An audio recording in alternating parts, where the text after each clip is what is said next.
Hello sir. இப்ப படிச்சு முடிச்சுட்டு நம்ம ஒரு இண்டஸ்ட்ரியில வேலைக்கு போறோம். இப்ப அவங்க இண்டஸ்ட்ரி சைட்லேருந்து நமக்கு வொர்க் எக்ஸ்பெக்டேஷன்லாம் எப்படி வைப்பாங்க? அப்புறம் அதே சமயம் அங்க குடுக்குற வொர்க் ப்ரெஷர்லாம் நம்ம எப்படி ஹேண்டில் பண்றது? அப்புறம் நம்ம ஸ்கில்ஸ்லாம் எப்படி டெவலப் பண்ணிட்டு மேல மேல பொசிஷன் போறது? இதெல்லாம் தெரிஞ்சா கொஞ்சம் யூஸ்ஃபுல்லா இருக்கும். ஓகே.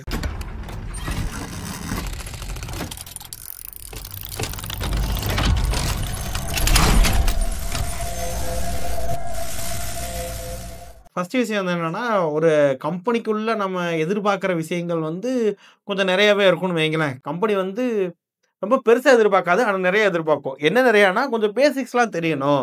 ஏன்னா, கம்பெனிக்குள்ள என்ன நடக்குதுங்கிற ஒரு பேசிக்ஸ். இப்ப நீங்க ஸ்டோர் போகணும்னா, ஸ்டோர்னா எதுன்னு தெரியணும். நீங்க குவாலிட்டி ரூம் போகணும்னா, குவாலிட்டி ரூம்னா எதுன்னு தெரியணும். பெயிண்ட் பூத் போகுதுன்னா, பெயிண்ட் பூத் அங்க போயி, அங்க இருக்க ஒரு எக்யூப்மென்ட் பேர சொன்னா, அங்க போய் அத பார்த்துட்டு வர்றதுக்காவது தெரியணும். இந்த மாதிரியான பேசிக்ஸான சில விஷயங்கள் தெரிஞ்சாவே போதும் அப்படிங்கிறது வந்து பார்த்தீங்கன்னா, இண்டஸ்ட்ரி சொல்லுது. இண்டஸ்ட்ரி எதிர்பார்க்குது ஜெனரலா. இதெல்லாம் எதிர்பார்ப்புகள் நெறையா இருக்குது. அத ஃபுல்லா உங்களுக்கு சொல்றேன். ஒரு இண்டஸ்ட்ரிக்குள்ள போனா, நம்மளுக்கு எந்த மாரியான பிரஷர்லாம் தருவாங்க? ஐயா, நம்ம எத பிரஷர்ன்னு சொல்லுவோம் அப்டின்னா, நம்மளுக்கு தெரியாத ஒரு விஷயத்த வந்து பார்த்தீங்க அப்டின்னா, செய்ய சொல்ட்டாங்க அப்டின்னா, அது நம்மளுக்கு பிரஷரா தெரியுது. தெரியாத ஒரு விஷயத்த உங்கள்ட்ட சொல்ட்டாங்கன்னா, அத நீங்க கத்துக்கிட்டு செய்யுங்க. ஐயோ! அத சீக்கிரமா கத்துக்க முடியலையே அப்டிங்கிறத நீங்க பிரஷர்ன்னு நெனச்சீங்கன்னா, பிரஷர். அது நம்மளுக்கு தெரியலன்னு நெனச்சீங்கன்னா, அது பிரஷர் தான். பட் தெரியலைன்னா தெரிஞ்சுக்குங்க. அதுதான் நம்ம வேல. நல்லது நீங்க ஏன் சொல்ற வந்தமா அப்படின்னு போயிடணும். சும்மா அந்த அட்வைஸ்ல பண்ணக்கூடாது தெரியல உனக்கு. அதனால ஒர்க் பிரஷர் எப்படி நம்மளுக்கு குடுப்பாங்க? பிரஷர் ஹேண்ட்லிங் எப்படி பண்றது? ஸ்ட்ரெஸ் ஹேண்ட்லிங் எப்படி பண்றது? அப்படிங்கிற அந்த சைக்காலஜிக்கலான சில டெர்ம்ஸ் எல்லாம் வச்சுக்கிட்டு, நம்ம ஃபீல்டுக்குள்ளலாம் போகணும்னு அவசியமே கிடையாது. ஏன்னா, நம்மளுக்கு அந்த மாரிலாம் எதுவுமே கிடையாது. அது எல்லாமே ஒரு ஒரு பிரம்ம தான். ஒரு இல்யூஷன் மட்டும் தான். சரியா? நம்மளுக்கு உண்மையாவே ஒர்க் பிரஷர்லாம் எதுவுமே கிடையாது. உங்களால செய்ய முடியலன்னா, நீங்க பிரஷர் ஆகுறீங்க. அப்ப சீக்கிரமா செய்யணும்னா, என்ன பண்ணணும்னா, நீங்க நெறைய பிராக்டிஸ் பண்ணணும். நெறைய விஷயங்கள நீங்க செய்யணும். செஞ்சு பழகணும். புதிய விஷயங்கள கத்துக்கணும் சீக்கிரமா. அவ்வளவுதான். சீக்கிரமா கத்துக்கணும்னா ஹோம் ஒர்க் பண்ணணும். காலேஜ்ல எப்படி வந்து நீங்க போயிட்டு ஹோம் ஒர்க் பண்ணி அசைன்மென்ட் பண்றீங்களோ, அதே மாரியே கம்பெனிகள் குடுக்குற ஒரு வேலையும் நீங்க திறம்பட செய்யணும் அப்படின்னா, This video is sponsored by MEC Groups. நீங்க மெக்கானிக்கல் இன்ஜினியரிங் முடிச்சுட்டு என்ன பண்ணுதுன்னு தெரியாம இருக்கிறீங்களா? நாங்க உங்களுக்கு டிசைன் அப்புறம் குவாலிட்டி கண்ட்ரோல்ல ட்ரைனிங் கொடுத்து வெறும் 40 நாள்ல ஜாப் பிளேஸ்மெண்ட்டும் வாங்கி கொடுத்துறோம். இல்ல எனக்கு கோர்ஸ் எல்லாம் வேண்டாம். எனக்கே இன்ஜினியரிங் நாலேஜ் இருக்கு, பிளஸ் எக்ஸ்பீரியன்ஸும் இருக்கு. எனக்கு ஏதாவது வேலை வாங்கி தருவீங்களா அப்படின்னு நீங்க கேட்டீங்கன்னா, எஸ் நாங்க வேலையை வாங்கி தருவோம். அதுவும் ஃப்ரீயா. கீழே டிஸ்கிரிப்ஷன்ல என்கொயரி ஃபார்மும் ஜாப் அப்ளிகேஷன் ஃபார்மும் இருக்கு. அதை மட்டும் நீங்க ஃபில் பண்ணுங்க. நாங்களே உங்களுக்கு கால் பண்ணி டீடைல் சொல்றோம். காலேஜ்ல எப்படி வந்து நீங்க போயிட்டு ஹோம் ஒர்க் பண்ணி அசைன்மென்ட் பண்றீங்களோ, அதே மாரியே கம்பெனிகள் குடுக்குற ஒரு வேலையும் நீங்க திறம்பட செய்யணும் அப்படின்னா, நீங்களும் ஹோம் ஒர்க் பண்ணணும். கம்பெனில வேலைக்கு போனாலும் ஹோம் ஒர்க் பண்ணீங்கன்னாவே போதும். பிரஷர் கிஷர்லாம் பெரிய வார்த்தை. அதனால அதெல்லாம் நீங்க என்னைக்குமே யூஸ் பண்ணாதீங்க. இப்ப கம்பெனிகள் இருக்கிறோம் அப்படின்னா, அப்போ அங்க போய் உங்க ஸ்கில் எப்படி நீங்க டெவலப் பண்ணிக்குவீங்க அப்படிங்கிறது. ஸ்கில்ல டெவலப் பண்றது ரொம்ப ரொம்ப சிம்பிளான ஒரு லாஜிக் தான் நீங்க ஃபாலோ பண்ணணும். அதாவது கம்பெனிக்கு நேர்மையாவும், உண்மையாவும் இருந்தீங்கன்னா, உங்க ஸ்கில் ஆட்டோமேட்டிக்கா டெவலப் ஆகும். அவ்வளோதான். இதுல என்னன்னா, இப்போ உள்ள பசங்கள்லாம் என்ன யோசிக்கிறாங்க அப்டின்னா, ஒரு கம்பெனிக்குள்ள போறோம். நம்மளுக்கு வந்து ஒர்க் டைமிங் வந்து ஒரு 9:30லிருந்து ஒரு ஈவினிங் 6:00 வரைக்கும். நான் பார்த்த வரைக்கும் 6:00 மேல ஒரு நிமிஷம் கூட ஒருத்தர் கம்பெனிக்குள்ள இருந்து நான் பார்த்தது கிடையாது. அப்படி என்ன வேல? அவசரமா அப்படி வீட்டுக்கு போய் என்ன பண்ணுவீங்க? கேர்ள் ஃபிரெண்ட் எதுவும் வச்சிருக்கீங்களா? நம்ம பசங்களுக்கு கேர்ள் ஃபிரெண்டே கிடையாது. அப்புறம் என்ன கேர்ள் ஃபிரெண்ட் கூட ஃபோன் பேசுறதுக்கு கூட கேர்ள் ஃபிரெண்ட் கிடையாது. ஆனா சீக்கிரம் 6 மணிக்கு போய் என்ன பண்ணுவீங்க? நீ கேட்ட ஒவ்வொரு கேள்வி என்ன செருப்பால் அடிச்ச மாதிரி இருக்குடா. கிரிக்கெட் விளையாட போவீங்களா? கிடையாது. ஊர் சுத்த போவீங்களா? கிடையாது. திருப்பி அந்த ஃபோன வந்து ஸ்க்ரோல் பண்ணிட்டு வீடியோ தானே பார்க்க போறீங்க. அதுக்கு சீக்கிரமா கிளம்பி போறீங்க. அதுக்கு பதிலா நீங்க இந்த 6 மணிக்கு அப்புறம் வேலை முடிஞ்சிருச்சா? அப்படியே போங்க. நீங்க டிசைன் இன்ஜினியர் இருக்கிறீங்களா?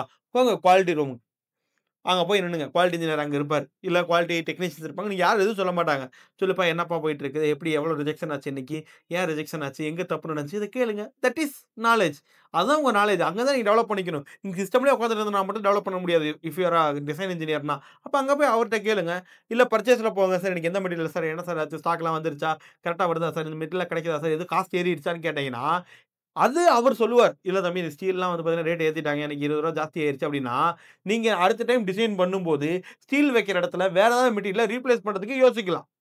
அப்போ நீங்க உங்க வேலையில நீங்க ஸ்கில்ல கத்துக்கணும் அப்படின்னா, நீங்க எக்ஸ்ப்ளோர் பண்றதுக்கு ரெடியா இருக்கணும். நீங்க எக்ஸ்ப்ளோர் பண்றதுக்கு ரெடியா இருக்கணும் அப்படின்னா, நீங்க கம்பெனில வேலை செய்யறது உங்களுக்காக இல்ல, உங்களுக்காக மட்டும் இல்ல, கம்பெனிக்காக அப்படிங்கிறதையும் நீங்க சேர்த்து வேலை செய்யணும். டைமிங் பார்க்காம, நீங்க கத்துக்கிற பர்ப்பஸ மட்டும் மைண்ட்ல வச்சு நீங்க வேலை செஞ்சீங்கன்னாவே போதும். நீங்க நிறைய விஷயங்கள கத்துக்க முடியும். எனக்கு யாரும் வந்து கம்பெனில வந்து உங்களுக்கு சொல்லிலாம் தரமாட்டாங்க. ஏன்னா, அவன் வேலை செஞ்சா தான் அவனுக்கு சம்பளம். அவன் வேலை செய்றதுக்காக தான் கம்பெனிக்கு வந்திருக்காங்க. அவங்கள்ட்ட போய் "இந்தாண்ட சார் அந்த கம்பெனில எதுவுமே சொல்லிக் குடுக்க மாட்றாங்க சார்." சீனியர்லாம் போய் கேட்டா, சொல்லிக் குடுக்க வைக்கணும். அது எப்படி சொல்லிக் கொடுக்காம போவாங்க? என்னென்ன சொல்றான் பாருங்க, கம்பி கட்டுற கதையெல்லாம் எடுத்து போடுறாங்க. நம்ம தான் போயிட்டு நல்லா அவர்கிட்ட பேசி ஃப்ரெண்ட்லியா பிடிச்சி ஃப்ரெண்டு பிடிச்சி அப்புறமா கேட்டீங்கன்னா பதில் சொல்ல போறாரு. சார் இது எப்படி சார் அப்புறமா என்ன சார் பண்றது கேட்டீங்கன்னா அவர் சொல்லுவார், கைட் பண்ணுவார். அவரோட எக்ஸ்பீரியன்ஸ் கண்டிப்பா உங்களுக்கு சொல்லுவார். அதுவும் நம்ம எல்லாம் மெக்கானிக்கல் இன்ஜினியர் யோசிச்சு பாருங்க. அது ஹாஸ்டல்லாம் படிச்சவங்களுக்கு தெரியும். ஏன்னா இந்த ஹாஸ்டல்ல படிச்சவங்களுக்கு எல்லாமே உங்களுக்கு யார் சப்போர்ட் பண்ணியிருப்பாங்கன்னா உங்க சீனியர்ஸ் தான் எல்லாத்துக்கும் சப்போர்ட் பண்ணியிருப்பாங்க. இது படி, இது படிக்காத, இது முக்கியமா இருக்கும், இதுதான் இம்பார்ட்டன்டா கேட்பாங்க, இது படிச்சுட்டு போனா பாஸ் பண்ணிடலாம். ஸோ இப்படிங்கிறது எல்லாமே உங்க சீனியர் தான் உங்களுக்கு கைட் பண்ணியிருப்பாங்க. ஆக்சுவலா உங்களுக்கு எப்படின்னு தெரியல. பட் எனக்கெல்லாம் எங்க சீனியர் தான் கைட் பண்ணாங்க. அதனால நீங்க கம்பெனிக்குள்ள நீங்க கத்துக்கணும், நீங்க அடுத்த லெவல் போகணும் அப்படின்னா உங்களுடைய தேவைய நீங்க கம்பெனியில உறுதியாக்கணும். உங்க தேவை உங்களுடைய முக்கியத்துவத்த நீங்க உருவாக்கணும் கம்பெனியில. இவன் இருந்தா தான் அந்த வேலை ஈஸியா முடியும் அப்படின்னு ஒண்ணு வரணும். அது வரணும்னா இவன்ட்ட சொல்லிட்ட போது வேலை முடிஞ்சிடணும். அப்போ நீங்க வந்து அந்த வேலைய திறம்பட செய்யணும். உங்கள்ட்ட சொல்ட்டா திருப்பி நீங்க எந்த கேள்வியும் கேட்காம அந்த வேலைய முடிச்சிருவீங்கன்னு நம்பிக்கை வந்துருச்சுன்னா, யோசிச்சு பாருங்க. நீங்க நெறைய கத்துக்கவும் செய்யலாம். அது சொல்ல அந்த கம்பெனியிலும் நீங்க ஒரு முக்கியமானவரா மாறிருவீங்க. நீங்க வேலைய விட்டு போறோம்னு சொன்னாலும் கம்பெனி விடாது. "தம்பி எங்க போற? என்ன விஷயம்?" "இல்ல சம்பளம் 10 கம்மியா இருக்கு சார். அதிகமா அடுத்த கம்பெனி போறேன் சார்" அப்படின்னா, "என்ன எவ்வளோ குடுக்குறாங்க அங்க?" "சார் அங்க 25,000 குடுக்குறாங்க சார். இங்க 20,000 சார் குடுக்குறேன்." "ஒண்ணும் பிரச்சனை இல்ல. கம்முனு இருந்து வேலை செய்யி. அடுத்த மாசம் வந்து வாங்கிக்கலாம்" அப்படின்னு சொல்லிட்டு அவரே சொல்லுவாரு. ரீசன் என்னன்னா, நீங்க திறமையான ஆளு. நீங்க இங்க இருந்தா நெறைய வேலைய செஞ்சு குடுப்பீங்க. இது ஓப்பனா பேசறதுக்கும் முடியாது. இத செய்யலைன்னா நீங்க கேட்கவும் முடியாது. "Okay sir. ஓகே தம்பி. ரிலீவிங் லெட்டர் குடுத்துட்டு கிளம்பு" அப்படின்ருவாய்ங்க. எனக்கு அப்படி சொன்னா எனக்கே அசிங்கமா இருக்கும். ஒரு கம்பெனில போய் நான் போய் வேலைய விட்டு நிக்க போறேன் அப்படின்னு சொன்னா கம்பெனி என்ன விடக்கூடாது. அப்படித்தான் நான் ஆசைப்படுறேன். அது மாரி நீங்களும் ஆசைப்பட்டீங்கன்னா போதும் உங்க ஸ்கில்ல நீங்க வளர்த்துக்கலாம்.